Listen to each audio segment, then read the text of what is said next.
来继续来看，立委于天、颜宽恒甲网红馆长陈之汉，去年12月底，拢接到同一个小号的恐吓批，刑事局昨抓到相关的，向法院来申请收押。你为什么想要恐吓于天？为什么是他啊？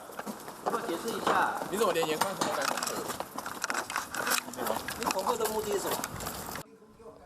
这个姓郑的嫌犯是郑树辉，曾经是调查局的调查官，因为泄露告知服业者甲线民去互解除职务。